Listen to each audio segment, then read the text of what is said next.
মানে আমি ব্যক্তিগতভাবে বিশ্বাস করি যে 10 বছর যদি বাংলাদেশ গণতন্ত্রের রাস্তায় চলতে পারে, আপনার মনে হবে যে অনেক লোক আওয়ামী লীগের সমর্থন করে। কিন্তু আমি দেখি যে এই অনেক লোকরা আসলে একটা বড় অংশ হচ্ছে বয়স্ক তরুণ জনগোষ্ঠীর মধ্যে। আমি আওয়ামী লীগের সমর্থক খুব কম দেখি, এবং এই তরুণরা লাখে লাখে তো রাস্তায় নামছেন, পুলিশের সাথে লড়াই করছেন, শেখ হাসিনাকে উৎখাত করছেন। তো একটা অনেক অনেক দীর্ঘ সময়ের মধ্যে আমি শেখ হাসিনার শান্তিপূর্ণ প্রত্যাবর্তনের কোনো সুযোগই দেখি না। 10 বছরের মধ্যে আমি এটা দেখি না। এবং যদি একটা স্বাভাবিক প্রক্রিয়া থাকে যে আমরা গুরুত্বপূর্ণ লোকদের বিচার করি, তাদের বাকিদের জন্য সমাজে কি তার পরিসর হবে, অন্য দেশগুলোর অনেক রকম অভিজ্ঞতা আছে, আমরা কোনটা কাজে লাগাবো সেটা অনুযায়ী তাদের যদি একটা বন্দোবস্ত করি, তাহলে এটা আস্তে আস্তে একটা প্রশমিত জায়গায় চলে যাবে। এবং কি কি রাজনৈতিক ব্যাকরণ তৈরি হবে তখন সেটা সময় বলে দেবে। কিন্তু সেটা যদি আমরা না করতে পারি, সংস্কারে আমরা যদি ব্যর্থ হই, তাইলে এটা বিএনপির জন্য খুব ভালো পরিণাম আনবে না, আমাদের দেশের জন্যও না। কারণ এই যে আমি ব্যক্তিগতভাবে খুবই উৎসাহী, আমি মার্কিন যুক্তরাষ্ট্রের সাথে যেমন বাণিজ্য চুক্তি করতে চাই আমাদের শর্তে, আমাদের জন্য ভালোভাবে, আমি চীনের সাথেও করিডোরে খুবই আগ্রহী। মানে ঐতিহাসিকভাবে বাংলাদেশের ভূগোল যদি দেখেন এবং বাংলাদেশের ইতিহাস যদি পড়েন, এটা খুব গুরুত্বপূর্ণ ব্যাপার যে বাংলাদেশ সবসময় রাজনৈতিকভাবে শক্তিশালী থেকে সুলতানি করিডোর হিসেবে ব্যবহৃত হয়েছে। কারণ অন্যদের বন্দর নাই, আমার বন্দর আছে, আমি তাদেরকে বন্দর দিব, বিনিময়ে আমার রাজনৈতিক শক্তি বাড়বে। আওয়ামী লীগের আমলে করিডোর আমাকে দুর্বল করছে, আমাকে নতজন করছে। আমি বরং আমার এই ভৌগোলিক শক্তি ব্যবহার করেই আমি খুব শক্তিশালী একটা রাষ্ট্রে পরিণত হবে। যে ভারতের সাথে আমি শর্ত দেবো, চীনের সাথেও করিডোর থাকবে, তোমার সাথে থাকবে, পণ্য আসবে, মানুষ আসবে, শ্রম যাবে, এটা একটা বিরাট বিকাশের সুযোগ। মানে বাংলাদেশ তার ঐতিহাসিক ভৌগোলিক অবস্থানের কারণেই গুরুত্বপূর্ণ একটা রাষ্ট্র ছিল। এবং যদি এই রাজনৈতিক আধিপত্যের অবসান ঘটে, বাংলাদেশ ঐতিহাসিকভাবে আরেকটা গুরুত্বপূর্ণ রাষ্ট্রে পরিণত হবে।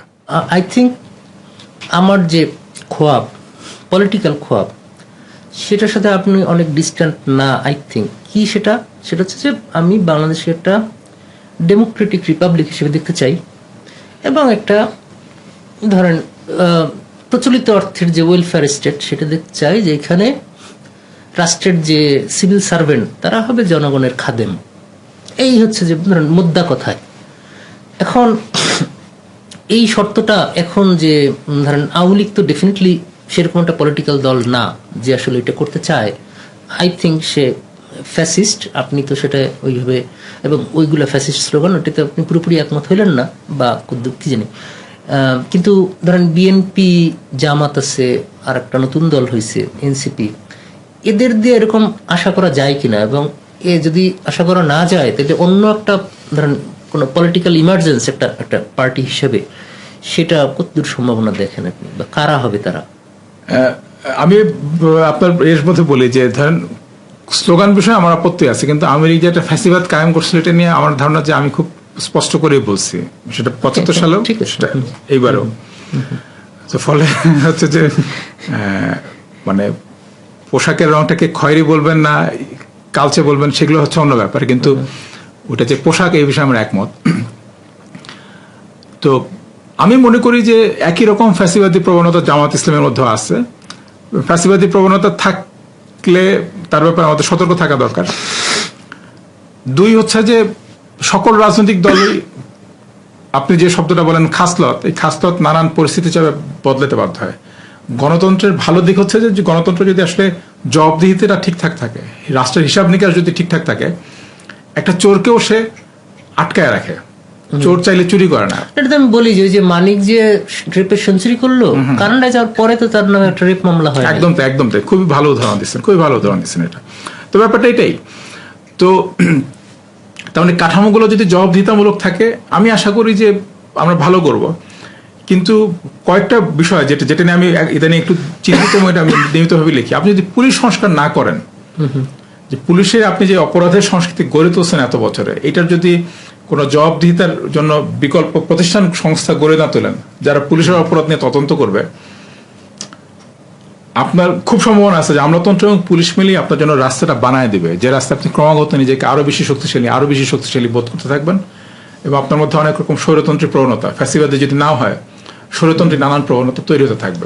আমাদের যে পাওয়ারের যে একটা ইউনিলিনিয়াল যে ব্যাপারটা, এটা তো অবভিয়াস, এটা হয় যে সেন্ট্রাল কমান্ডের আন্ডারে পুলিশ থাকে, এবং ধরেন সরকারের বা পিএম এর প্যারালাল কোনো বডি নাই যে আসলে এটাকে ইয়ে করতে Right, পারে। হ্যাঁ। এবং আদালত একটা হয়ে উঠতে পারতো, কিন্তু তাও তো হচ্ছে যে আদালতের যে সচিবালয় এটা বন্ধ করে দিল। এগুলো না, আদালত ছাড়াও হচ্ছে কিন্তু যে- পুলিশের জন্য অনেক দেশে যেটা ব্যবস্থা রাখে সেটা হচ্ছে যে আরেকটা কমিশন বা আরেকটা সংস্থা যার কিন্তু কাজ তো হচ্ছে- মানবাধিকার কমিশন আছে, সেটা না, একটা- মানবাধিকার কমিশন এটা- এই কাজটা করে না। এই না, কাজটা বললাম হচ্ছে- যে এটা তো ধরেন মানবাধিকার কমিশন বা অন্য একটা মানে একটা সাংবিধানিক একটা বডি লাগবে যে আসলে সরকারের প্যারালাল, মানুষ যার কাছে পুলিশ বিষয়ে অভিযোগ করবে এবং সে মোর ইম্পর্টেন্টলি যে সরকারের অধীন না, সরকারের অধীন হইলে তখনই আসলে সে তো আসলে পুলিশের একটা উইং হয়ে যাবে। তো ফলে ধরেন বহু লোক আমাকে বলে, আমি এখন তো হিসাব নিকাশ করতে পারবো না, বহু লোক আমাকে বলে যে ভাই পুলিশের সব কর্মকর্তা খারাপ না বা ঘুষ না চোর না। তো এটা তো আমি আসলে সব লোকের বেলায় শুনি, বিশ্ববিদ্যালয়ের এটা তো শিক্ষক- পয়েন্টই না, আলোচনা Point না তো, পয়েন্টই তো আলোচনার এটা না। বিষয়টা না তো, আলোচনার বিষয় হলো যে কাঠামো যদি আমি ঠিক রাখি, যে 5টা লোক চোর আছে সেও তখন চুরি করার সুযোগটা পাবে না, তো বা যোগ্যতার মানে বিকাশটা ঘটবে। জিনিসটা হচ্ছে যে এটা তো একটা চোর বা ডাকাত জেনারেটিং একটা সিস্টেম, এই জেনারেটিংটা বন্ধ করতে হবে। একদম তাই, একদম তাই। তো এটা যদি না করা যায়, এটা কিন্তু ধরেন মানে এটা এত গুরুত্বপূর্ণ একটা ব্যাপার যেটা ওই এমন একটা ক্ষমতা তৈরি করবে যেটা মানে আপনি খেয়াল করেন যে বাংলাদেশের শেখ হাসিনার ফ্যাসিবাদী প্রবণতা যতই থাকুক, এটা কার্যকর হওয়ার সাথে বাংলাদেশের পুলিশের ক্ষমতাবান হওয়ার একটা ইতিহাস আছে। আপনার মনে আছে কিনা যায় না, 2016 সালে একটা শিরোনাম দেখে আমি চমকায় গেছিলাম। আমি কয়েকদিন আগে এটা নিয়ে একটা লেখা লিখছি পুলিশ সংস্কার প্রসঙ্গে। 16 সালে একটা পত্রিকার শিরোনাম ছিল যে ঢাকার ওই দিন সকালবেলা জানুয়ারি বা ফেব্রুয়ারি মাসের খবর, যে পুলিশের একজন এসআই ঢাকা সিটি কর্পোরেশনের একজন কর্মকর্তা কি চন্দ্র দাস যেন তাকে মোটরসাইকেল থেকে পেটাতে পেটাতে নামাইছেন, পেটাতে পেটাতে বলতেছেন যে জানিস না মাছের রাজা ইলিশ আর দেশের রাজা পুলিশ।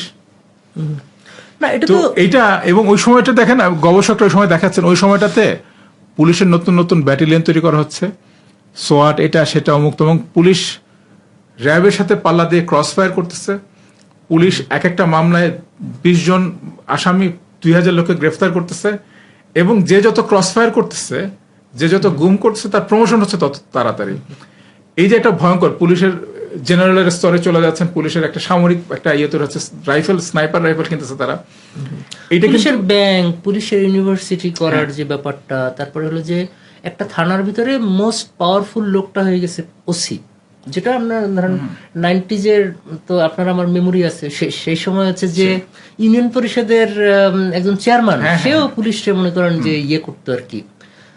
তো সেটার ইসের মানে এমনকি পুলিশ কিন্তু ডিসি দের চাইতে গুরুত্বপূর্ণ হয়ে যাচ্ছে, মানে এসপি ডিসি চাইতে গুরুত্বপূর্ণ, ওসি ইউনিয়নের চাইতে আওয়ামী গুরুত্বপূর্ণ। লীগের লোকজনদের পিটাইতো যে তোরা কি ক্ষমতায় রাখছি আমরা, একদম তাই। এই ধরনের পুলিশ তো এগুলো বলতো আর কি। তো এই প্রাতিষ্ঠানিক কাঠামোটা কিন্তু আমি লক্ষণটা দেখতেছি না এখনো। এটা আমার কাছে খুব বিপজ্জনক লাগে যে এটা কি আমাদেরকে আবারও কোনো একটা সংঘাতের দিকে নেবে কিনা। কারণ আমি এটা অনুভব করি যে বাংলাদেশের এই তরুণরা যারা একটা মুক্তির স্বাদ পাইছে, এবং আমি এই প্রসঙ্গে আরেকটা জিনিস বলি যে আমাদের দেশের যারা রাষ্ট্রবিজ্ঞান নিয়ে কাজ করেন কিংবা যারা সমাজবিজ্ঞান নিয়ে কাজ করেন, তারা দেশের অনেক বাস্তব জিনিস নিয়ে রাষ্ট্রবিজ্ঞানগতভাবে আলোচনা করেন না। ধরেন আমি কখনো দেখি নাই গণরুম বিষয়টা নিয়ে বাংলাদেশের কোনো রাষ্ট্রবিজ্ঞানী বা সমাজ, হয়তো কোনো বিদেশে জার্নাল লিখছেন তাইলে আমি জানি না, দেশে কখনো তারা লেখেন না যে এটার রাষ্ট্রবিজ্ঞানগত তাৎপর্যটা কি, কিভাবে তৃণমূল পর্যায়ে নিয়ন্ত্রণের একটা কাঠামো হিসাবে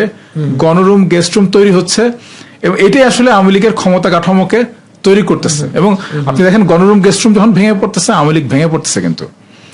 এবং এইটা মনে রাখতে হবে যে বাংলাদেশের গণরুম গেস্ট রুম ফিরে আনাটা বিএনপির জন্য অনেক কঠিন হবে, চাইলেও পারবে না, চাই কিনা আমি জানি না। ফলে যে কোনো বড় রকম নিপীড়নের ঘটনা, যে কোনো রোমহর্ষক ঘটনা কিংবা যে কোনো চাঞ্চল্যকর ঘটনায় মানুষের প্রতিবাদ আওয়ামী লীগের আমলের চাইতে অনেক দ্রুত হবে। তো ফলে সরকারের উচিত আসলে এইসব ব্যাপারে ঠেকে না শেখে দেখে বা বুঝে শেখা ভালো আর কি। মানে ঠেকে শিখলে মানে সরকারের ধরেন বিএনপির আসন তো হচ্ছে 200, এখন তো 250+, তাই না?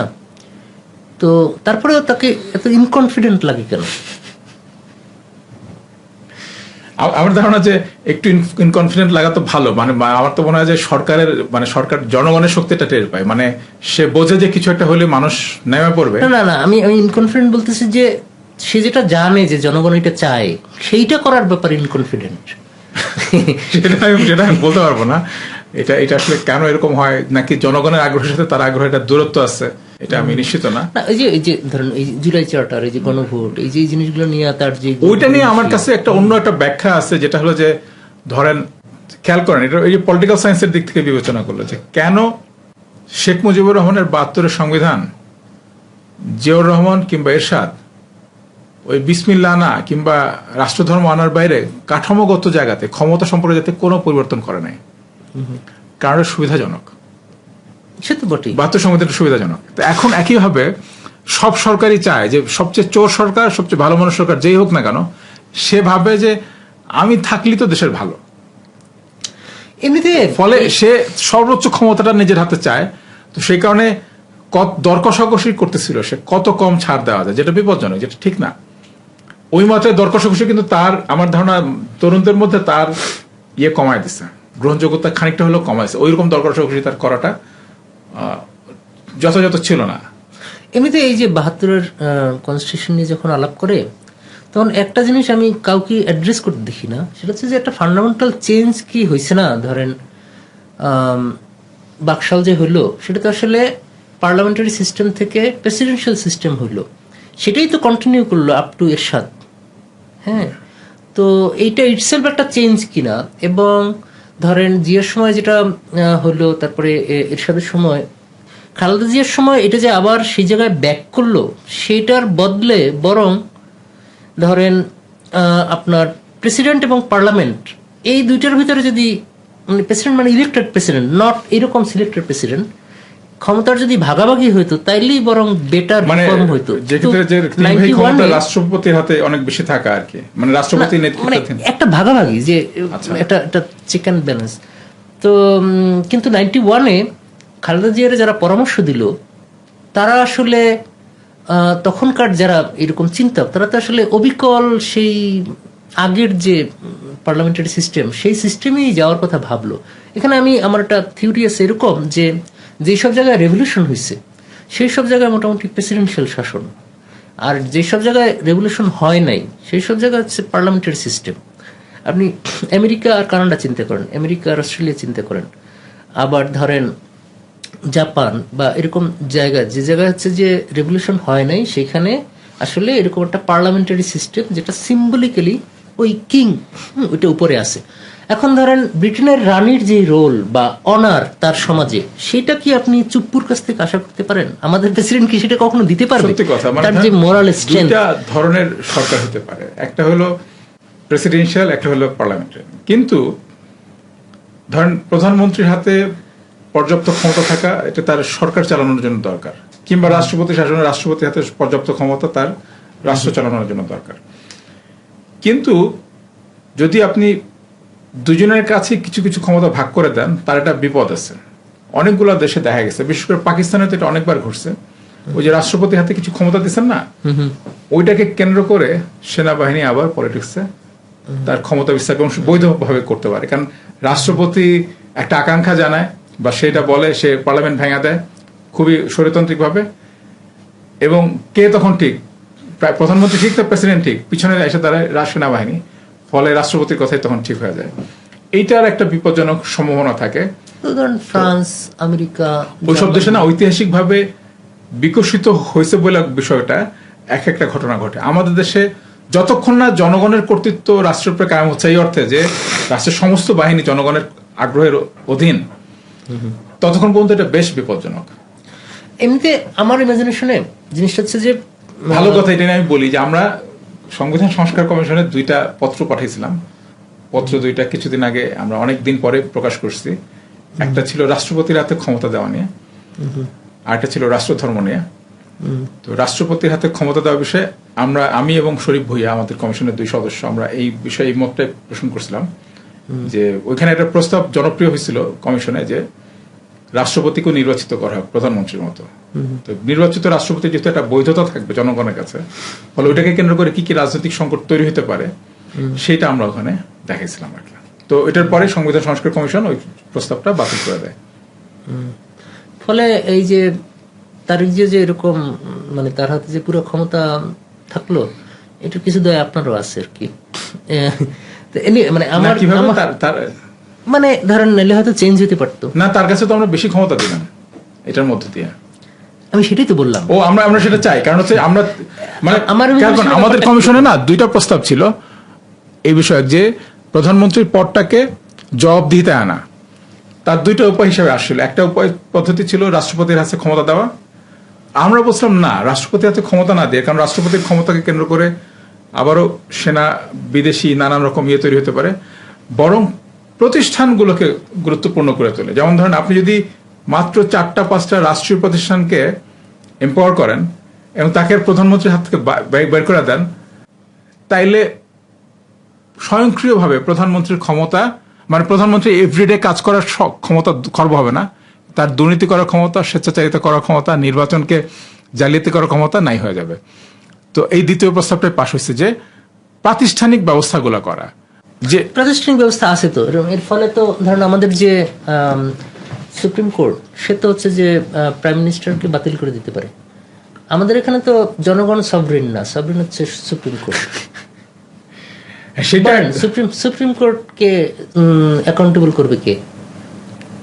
মানে এই প্রশ্নগুলো খুব জরুরি, কিন্তু এগুলো আসলে মানে এত কি বলবো এটাকে, যে এটা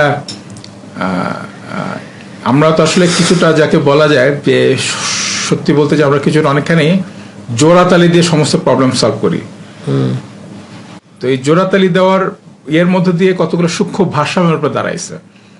তো পৃথিবীর সব দেশেই আপনি দেখবেন যে কোনো কোনো জায়গাতে সর্বোচ্চ ক্ষমতাটা কার, এটা কে, কতগুলো ভদ্রতার, ওটাকে কি বলবো, যে ওরা এটাকে সুন্দর করে বলে যে আপনার কতগুলো নর্মস, কতগুলো ইউরোপের তৈরি হয়, মানে কতগুলো প্রথা। তো আমাদের এখানে যেহেতু এই প্রক্রিয়াটা চলে নাই, বলে এই প্রথাগুলো বিকশিত হয় নাই। সুপ্রিম কোর্ট তো সাধারণত এই কাজ করবে না যদি না পেছন থেকে কোনো বড় শক্তি তাকে উস্কাতে থাকে। তো মানে সেটা তো উস্কাইতে গেছিল যে ইউনুসের 10-11 তারিখ এরকম। ফলে এই যে ভারসাম্যটা তৈরি করাটা দরকার, মানে ওইটা তো একটা বিপ্লবী মুহূর্ত, কিন্তু অন্য স্বাভাবিক সময়তে এই ঝুঁকি থাকে। তখন তো সরকার গঠিত হয়ে গেছে না। আচ্ছা, আমি জাস্ট ধরেন অনেক লম্বা করলাম, আমি জাস্ট একটা জিনিস দিয়ে শেষ করে দিই। সেটা হচ্ছে যে প্রেসিডেন্টের তাহলে দরকারটা কি? মানে এই যদি সিচুয়েশন হয়, আপনার এই যদি মতামত হয়, তাহলে প্রেসিডেন্ট পদটার আদৌ দরকারটা কি? আলংকারিক, সেটা দরকারটা কি? মানে এখানে তো আমরা হচ্ছে কোটি কোটি টাকা খরচ করতেছি ইত্যাদি, মানে এটার তো কোনো ফাংশন নাই, এটার দরকারটা কি? ওই যে কিছু আলংকারিক অভিভাবক সুলভ কাজ করার জন্য, মানে এটা আসলে এভাবে বলা মুশকিল। যদি আসলে বলেন যে দরকার হচ্ছে চুপ্পু, এটা আমরা মানে নিব, নাইস এন্ড অ্যাট্রাকটিভ ভাই, নাইস এন্ড অ্যাট্রাকটিভ, এই কথাটা বলে শেষ করতে পারে সেই nice and attractive. Thank you, অনেক ধন্যবাদ মনু, লম্বা সময় নিয়ে আমরা আলাপ করলাম, অনেক আলাপ করলাম। আমরা আরেকদিন আমরা আপনি আসবেন, অবশ্যই আসবো। আমরা অন্য আরো বিভিন্ন বিষয়ে আলাপ আলোচনা করবো আপনার সাথে। আসলে ধরেন আমি যেটা বললাম যে আলাপের টপিক অর্থে আমরা যদিও খুবই খুবই ডিফারেন্টলি দেখি কতগুলো জিনিস, কিন্তু আলাপের টপিক অর্থে যাদের সাথে আমার সবচেয়ে বেশি ইয়ে হবে আর কি, ইন্টারসেকশনটা বড়, হ্যাঁ, তার ভিতরে আপনি একজন। অনেক ধন্যবাদ, আমি সম্মানিত বোধ করতেছি। আমি তো লোকজনকে বলি যে আপনাকে তো আমি ভয় পাই।